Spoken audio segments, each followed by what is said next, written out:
Are continuing to follow breaking news. A deadly drop for a man trying to track down a possible drunk driver after he falls more than 100 feet from an interstate bridge.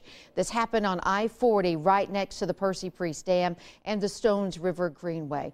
That's where News Channel 5's Cuthbert Langley's been all morning getting this new information for us. And Cuthbert, this all started with an early morning car crash.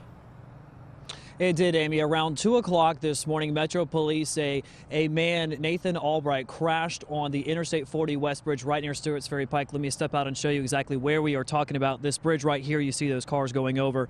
So this car crashed. A Good Samaritan with some family members inside of the other car pulls up.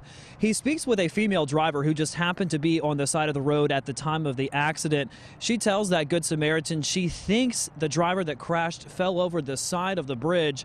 So that's when the side of the guardrail rather. That's when police say the Good Samaritan jumps over thinking it's just a guardrail, not a bridge, and he falls more than 100 feet into the cold water. And this is what the scene looked like shortly thereafter. You can see rescue crews rolling this man on a stretcher wrapped in blankets inside of the ambulance. It was quite a very dramatic situation. Now, the relatives of this Good Samaritan continue to just survey the scene, making sure everyone was okay. They didn't realize that he had fallen over because they couldn't see him. It was just that dark on this bridge until another driver pulls up and gets out a flashlight, and they can actually search the water there and see the Good Samaritan floating there in the water.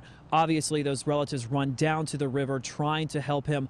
They were taken away in an ambulance, as you see there, to be checked out at an area hospital. But this Good Samaritan was taken to Vanderbilt Hospital, and he was pronounced dead on arrival. Now, I want to show you just some perspective with a second camera that we have set up over here. You can see just the distance of the bridge from the river right there. And also, you can see there are absolutely no lights. This is probably the brightest it's obviously been all morning. By 2 o'clock this morning, it was completely dark, so no doubt a very difficult and dark situation up there. But again, this Good Samaritan has been pronounced dead. Nathan Albright, the driver who originally crashed, was found a little distance away from the crash. He has been arrested and has been charged with DUI, but no other charges are expected this morning. And still no word yet on just who this Good Samaritan is. Police tell me they are still interviewing his family and notifying the next of kin. We're live here in Hermitage this morning. I'm Cuthbert Langley, News Channel 5 HD.